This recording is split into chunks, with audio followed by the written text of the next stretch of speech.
প্রিয় শিক্ষার্থীরা, তোমরা কেমন আছো? আশা করি তোমরা সবাই খুবই ভালো আছো। আজকে আমরা যে বিষয়টি নিয়ে আলোচনা করব সেটি হচ্ছে এসএসসি পরীক্ষার প্রস্তুতি নেওয়ার ক্ষেত্রে যে বিষয়গুলো তোমাদের অবশ্যই মাথায় রাখতে হবে এমন কয়েকটা টপিকস নিয়ে আজকে আলোচনা করব।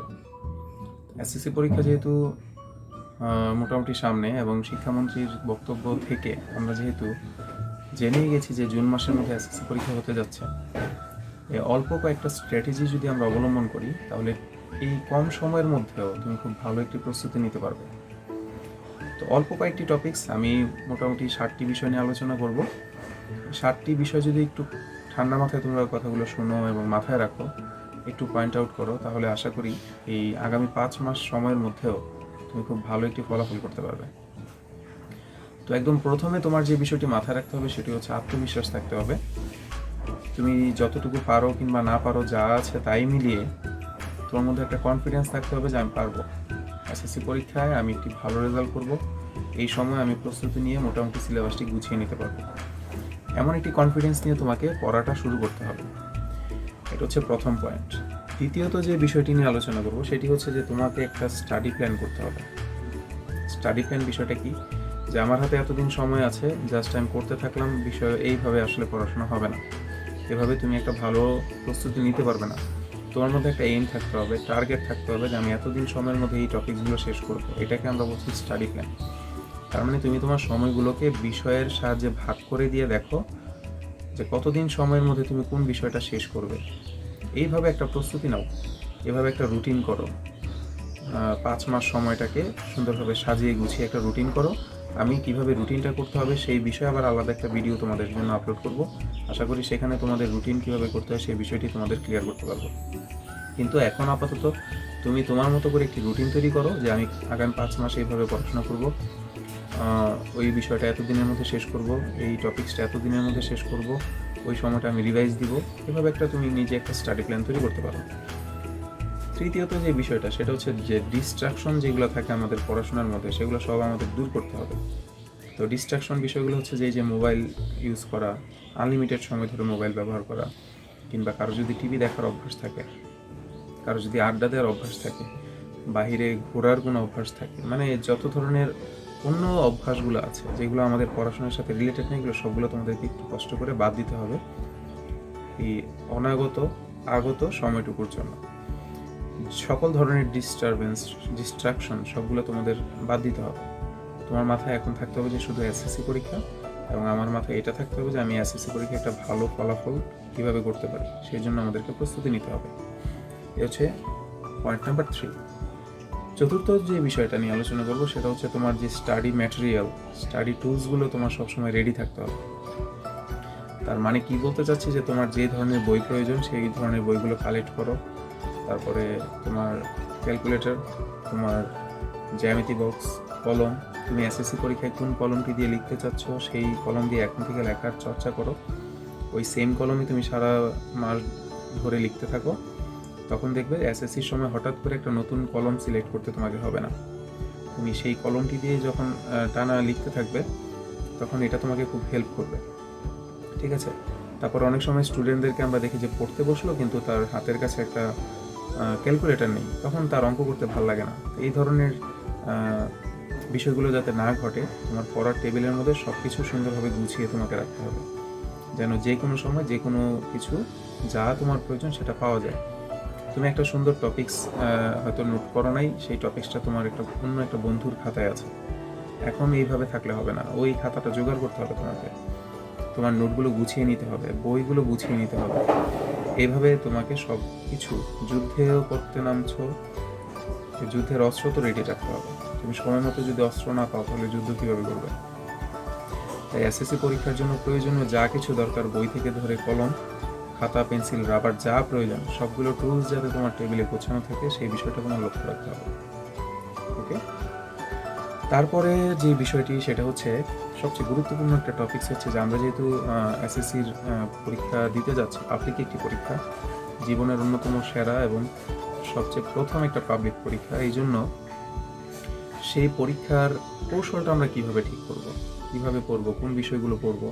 অনেকগুলো বিষয় আছে যেটা একটু কম পড়লে হয়, যেটা আবার কোনো বিষয় আছে যেটাকে আমরা একটু বেশি গুরুত্ব দিতে হয়। এর সবচেয়ে বেস্ট সলিউশন হচ্ছে বোর্ড প্রশ্নগুলো। তাই আমি বোর্ড প্রশ্নগুলো তোমাদেরকে সলভ করার জন্য অনুরোধ করব। আর তোমরা যারা 2021 সালে এসএসসি পরীক্ষা দিচ্ছ, তারা যে নতুন বই থেকে পরীক্ষা দিবে, এই বইয়ে প্রথম পরীক্ষাটি হয়েছে 2020 সালে।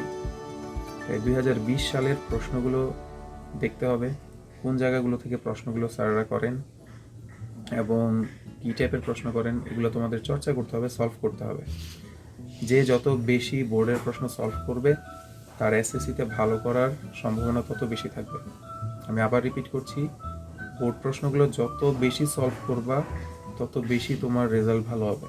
কারণ বোর্ড প্রশ্নগুলো সলভ করলেই তুমি বুঝতে পারবে যে আসলে কোন প্রশ্নগুলো আমাদের পড়া উচিত, কোন বিষয়গুলো পড়া উচিত, কোনগুলো পড়া উচিত নয়। তো বোর্ড প্রশ্ন খুব ইম্পর্টেন্ট, এটা একটা পয়েন্ট মাথায় রাখবে। আর সর্বশেষ যে কথাটি বলতে চাচ্ছি সেটা হচ্ছে যে রিভিশন।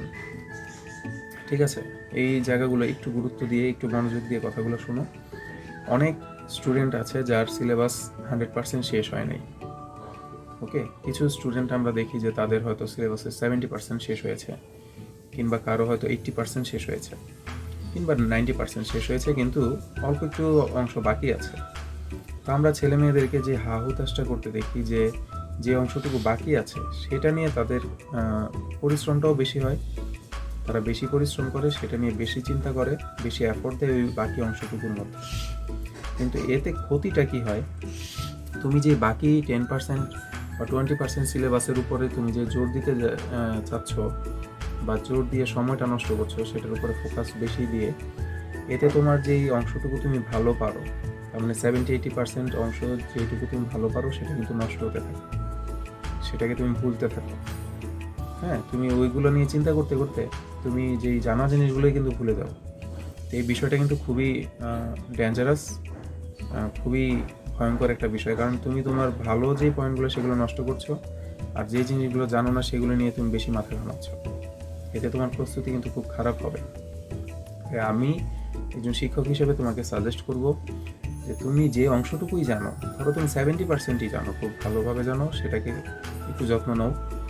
যে অংশটুকু ভালো জানো, 80% কিংবা 90% সিলেবাসের যেই কয়টা অধ্যায় তুমি ভালো পারো, সেগুলো একটু বারবার রিভাইজ করো। যে অংশগুলো জানো না সেটা আপাতত বাদ থাকো। ঠিক আছে, তুমি 90% বা 80% সিলেবাস কমপ্লিট করে কিন্তু 100% নাম্বার তুলে আনতে পারবে। কিন্তু তুমি যে অংশটুকু পারো এটাও যদি ভুলে যাও, তাহলে তোমার সম্পূর্ণ পরীক্ষাটাই খারাপ হবে। তাই আমি আবার রিপিট করছি, তোমার যে অংশটুকু তুমি ভালো পারো সেটাকে বারবার চর্চা করো, বারবার, যতবার সম্ভব। চেষ্টা করবে এসএসসি পরীক্ষার আগে তোমাদের সিলেবাসটুকু মিনিমাম 3বার রিভাইজ দিতে, কমপক্ষে 3বার রিভাইজ দিতে। কারণ আমরা অন্যান্য দেশের যে পড়ালেখার স্টাইলগুলো দেখি, বিশেষ করে ভর্তি পরীক্ষার সময় ছাত্রছাত্রীরা মারাত্মকভাবে একটা যুদ্ধের মধ্যে অবতীর্ণ হয়, বিশাল প্রতিযোগিতা। দক্ষিণ কোরিয়া কিংবা জাপান, এসব দেশের যেই লেখাপড়ার যে ব্যবস্থাগুলো, সেখানে তোমরা যদি একটু খেয়াল করো, দেখবে তারা প্রচুর রিভাইজ দেয়, যতবার সম্ভব রিভাইজ দেয়। তুমি একটা বিষয় না বুঝলেও যদি বারবার রিভাইজ করো, সেটা কিন্তু তুমি একসময় বুঝে যাবে, তোমার মাথায় সেটা গেঁথে যাবে একদম। তাই অবশ্যই একটা সিলেবাস যতটুকুই পারো, টেনশন করো না, ওই অংশটুকুই বারবার তুমি রিভাইজ করো। নতুন কিছু এখন শিখতে যেও না। যদি এই 2 বছরে তুমি চেষ্টা করে একটা অংশ শিখতে না পারো, তাহলে এখন পরে আর সেটা লাভ হবে না। যতটুকু পারো সেটাই রিভাইজ দাও। আজকের ভিডিও শেষ করছি আরেকটা ইম্পর্টেন্ট টপিকস বলে, সেটা হচ্ছে যাই গিয়ে করো না করো, তোমার যদি স্বাস্থ্য ভালো না থাকে, তুমি যদি সুস্থ না থাকো, তাহলে কিন্তু কোনো লাভ হবে না। তাই সুস্থতা অত্যন্ত জরুরি। পরিমিত ঘুম খুব ইম্পর্ট্যান্ট। প্রচুর পড়াশোনা করো, কিন্তু তোমার ঘুম থাকতে হবে মিনিমাম 6 ঘন্টা। 6 ঘন্টা কমপক্ষে ঘুমানোর চেষ্টা করবে। প্রচুর পানি পান করবে এবং স্বাস্থ্যকর খাবার খাবে। একটু নিরাপদে থাকবে, কারণ আমরা একটা ভয়ঙ্কর পরিস্থিতিতে আছি। তো এই পয়েন্টগুলো যদি একটু কষ্ট করে মাথায় রাখো, তাহলে আশা করি তোমরা খুব ভালো একটা রেজাল্ট নিয়ে আসতে পারবে। এসএসসিতে তোমাদের ফলাফলটা খুবই ভালো হবে। তোমাদের যে এসএসসি পরীক্ষা 2021 সালের, সে আসন্ন পরীক্ষার জন্য শুভকামনা থাকলো। এবং আরও এই ধরনের টিপস আমি আস্তে আস্তে দিতে থাকবো। কীভাবে লেখার স্পিড বাড়াবে, কীভাবে পড়াগুলো মনে রাখবে, কীভাবে স্টাডি প্ল্যান করবে। আশা করি সেই ভিডিওগুলো তোমরা খুব শীঘ্রই পেয়ে যাবে আমার চ্যানেলে। সবাইকে অসংখ্য ধন্যবাদ। আবারও শুভকামনা ভালো একটা ফলাফলের জন্য। ভালো ফলাফলের অপেক্ষায় থাকলাম। সবাই ভালো থাকো।